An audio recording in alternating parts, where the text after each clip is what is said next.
Hi, this is Stuart Wemyss and welcome to the Investopoly podcast. My goal is to give you simple, easy to understand strategies, insights and tips to help you master the game of building wealth. And in today's episode, which is the last for the year unfortunately, I'd like to talk about Melbourne versus Sydney.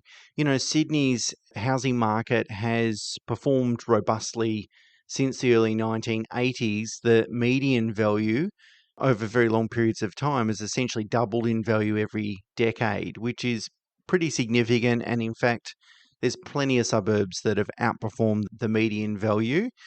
Melbourne has performed comparably to that, very similar sort of growth rates over the last 40 years. However, in contrast to Sydney, Melbourne's property tends to be more affordable, particularly for investment grade assets. And I'm interested in this episode in exploring the reasons why that disparity exists, and also considering whether that growth gap or that price gap will eventually evaporate or contract. Now, of course, this analysis is from an investment perspective only. There's no point debating which city is better, Melbourne or Sydney. Obviously, Melbourne is the clear winner.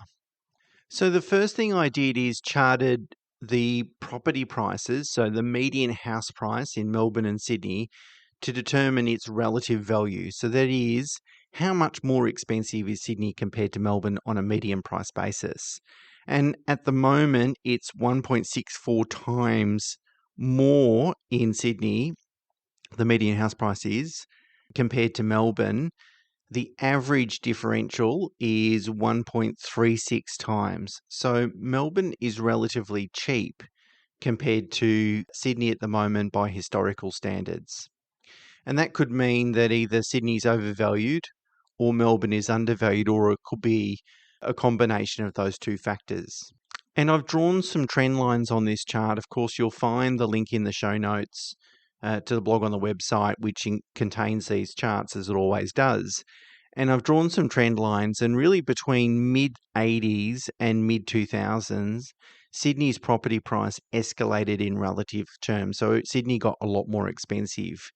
Now, between mid-2000s and early 2010s, the relative value of Sydney declined. So that obviously means that Melbourne made up for a bit of that lost growth and reached the low, almost an all-time low of almost equal in terms of median value by early 2010s. But since 2011, there's been a kind of a reversal. And in fact, Sydney's price compared to Melbourne has increased quite substantially. And again, that could send us a sign of, well, maybe Melbourne is relatively good value compared to Sydney property prices. But this is the sort of fact that I'd like to consider, is what is driving this disparity and how, as investors, can we interpret this information? So one explanation to this could be the differential in population. A city's population can influence property price growth, or in fact it often does. And a growing population obviously enhances job opportunities, fuels economic expansion, and obviously boosts housing demand. You've got more people, they need more houses to live in. Major capital cities offer, a lot more higher paying jobs. And if you attract those individuals that are earning higher dollars, they tend to, again, fuel property price growth. So, for example, when you look at the top 100 ASX companies, these are listed companies, 72 out of 100 are either in Melbourne or Sydney. So 31 in Melbourne, 41 in Sydney. So that obviously attracts much better employment opportunities. I certainly have experienced that in my client base. And I reckon that's changed over time, although I can't really find the data. But if you go back 30 years, at the moment, as I said, 31 companies headquarters in Melbourne, 41 in Sydney. So there's not that big a gap between Melbourne and Sydney. I reckon if we went back 30 years, there'd be a much larger gap. And that is, you'd have a lot more headquarters in Sydney than Melbourne. And when you look at census data, which I have charted, again, you can find that chart on the blog on the website. In 2001, for instance, Sydney's population was 18% more than what Melbourne's was. By 2021, that gap had closed to only 6%. And based on ABS projections, in terms of population projections, Melbourne and Sydney expected to have the same population by 2036. So that's not that far down the track.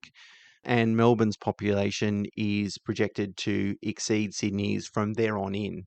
So Melbourne will be the largest capital city from 2036 onwards, according to those forecasts. So Sydney's relatively higher population compared to Melbourne could go to explaining some of that price gap. Although, as I said, that population differential has actually contracted over time, whereas certainly over the last decade or so, Sydney's price has become relatively more expensive than Melbourne. So maybe the population growth isn't the biggest explainer here. I actually think that there's two distinctive geographical features that Sydney has that Melbourne doesn't.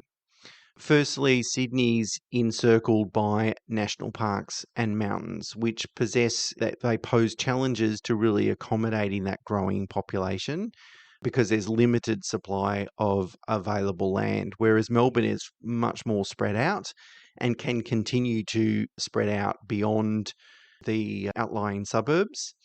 Secondly, Sydney's market is significantly influenced by proximity to water, particularly waterfront properties that have water views.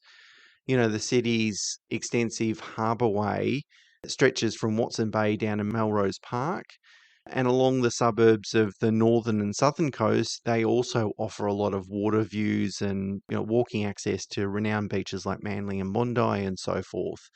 And according to research prepared by Knight Frank, waterfront homes in Sydney command a 118% premium. So these unique factors are probably the biggest contributor to why property is more expensive in Sydney compared to Melbourne. Now, sometimes Sydney residents, particularly over the last few decades, have continued to complain about traffic congestion. Driving anywhere creates a lot of problems. And the problem is that you've got the water that kind of splits the city, and you've only got the tunnel and a couple of bridges to go from one side of the city to the other side of the city. And that's been a point of contention or complaint really for Sydney residents. However, if anyone's driven in Melbourne lately with the government's, in inverted commas, big build, they would have experienced worsening traffic conditions. And I don't think there's going to be a disparity there between the impact on housing prices. I think traffic in both cities is bad. It's probably not going to get any better. It's probably only going to get worse over time with greater congestion. And that will essentially mean that if we can't build good infrastructure to alleviate that congestion, that living closer to the city or closer where we're working and we're entertaining ourselves, which tends to be close to the CBD, then living close to the city will command a greater premium than what it did maybe 20 years ago when traffic congestion wasn't as big an issue. Now, it's worth considering the state's different financial situation as well. So both in terms of property taxation regimes and then the underlying health of the state government in each of these locations. Now, of course, Victoria has just introduced a temporary, in inverted commas, COVID debt land tax surcharge. That essentially means that a lot more people will pay land tax next year than what they have. Some have never paid land tax before and it'll be their first time. It might be a bit of a shock. And those bills will start being sent out in early 2024. So it'll be interesting to see how landlords react to that. Also, Victoria's debt is projected to rise to around about $165 billion, which is more than most other states combined.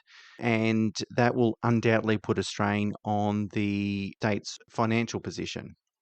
And of course, there might be greater temptation to continue to increase taxes, particularly for property investors, given Victoria generates around about half of their total tax revenue from either stamp duty and land tax, so really from the property market. But having followed these property markets for at least the last couple of decades, New South Wales have done some strange things too. There was a period of time where they had a vendor's tax. So that is, if you went to sell a property, you'd have to pay some, whatever it was called, stamp duty or tax at that stage. So not only the purchaser had to pay, but the vendor had to pay as well. that didn't really last. We've had some stamp duty reform in New South Wales as well. Look, overall, I think it's hard to isolate the impact that state taxes have and the state government has on a particular property market, but I don't think it's going to be material. And particularly over the long run, sometimes these taxes get introduced and then repealed or wound back by successive governments and so forth. So, and there's a bit of a moving feast as well. But generally speaking, because, the big problem is, well, if I go and invest in Melbourne, is that state going to blow up because they've got so much debt? Are they going to keep knocking on the door of property investors to continue to raise taxes? Of course, these things could happen, but they tend to be very short term. And there's a lot of other things happening behind the scenes or adding to property price growth in addition to these differentials.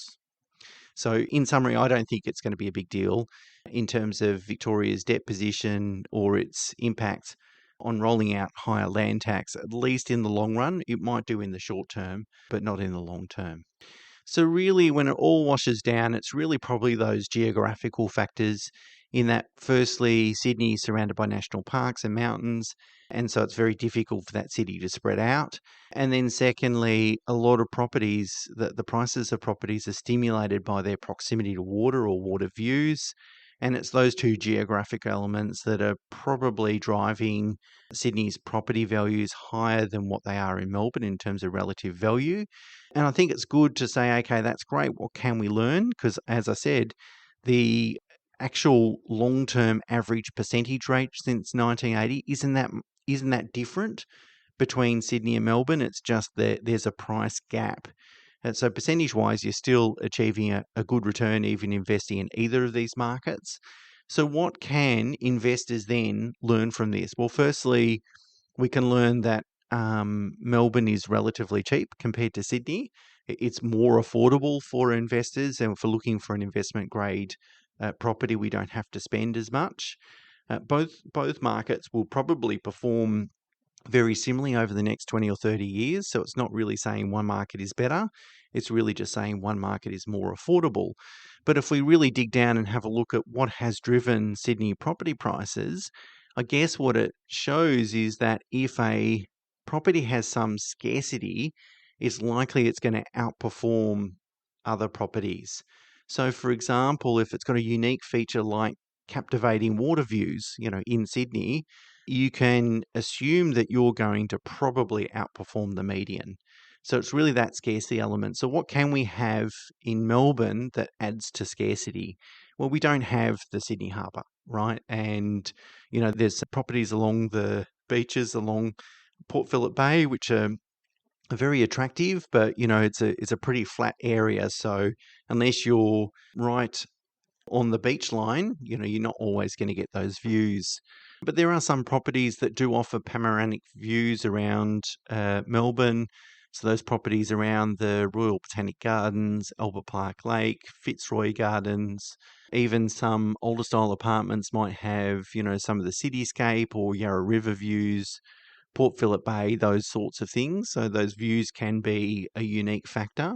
Architectural styles. So architectural style, and this is true really for most capital cities in Australia, but some locations really put a premium on some architectural styles, whether it's a Victorian era style property or Art Deco, but it can add some uniqueness or scarcity to a particular property.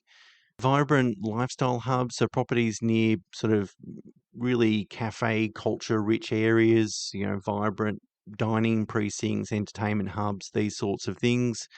So again, a good example in Melbourne might be Hawkesburn Village, which is just on Malvern Road. That area around there tends to have its own sort of vibe and is a very attractive area. Of course, there's always going to be premium streets in blue chip suburbs. Every suburb has, 4 or 5 streets that are considered to be premium, and that can add to the scarcity value. And then lastly, schools. Either proximity to in public school zones for really well-renowned public schools, or proximity to prestigious private schools that can really add to demand for property and add that sort of uniqueness. But if we're investing, it's always good to consider what does our property have that most other properties doesn't. Because if you can have that scarcity element, you can have that uniqueness. That's, I think, what we can learn from the Sydney market. So to wrap up then, I think the price gap between Melbourne and Sydney will likely persist in the future just because of those geographical reasons. However, I believe Melbourne is really well placed given its population projections in terms of it being, it's anticipated that Melbourne will be larger than Sydney by 2036 and beyond. And the fact that Melbourne's performance over the last 10 years has been pretty poor compared to Sydney. So the median house price in Melbourne has appreciated by about 5% over the last 10 years, where Sydney's about just over 8%. Which is certainly close to its long-term average. So Melbourne's underperformed. It's underperformed over 20 years by about 0.6% as well compared to Sydney. Particularly over the last, say, 5 years, Sydney has performed at 6%, where Melbourne's at 2%. And I think that's why, on relative terms, Sydney looks so expensive. It's mainly because Melbourne has underperformed.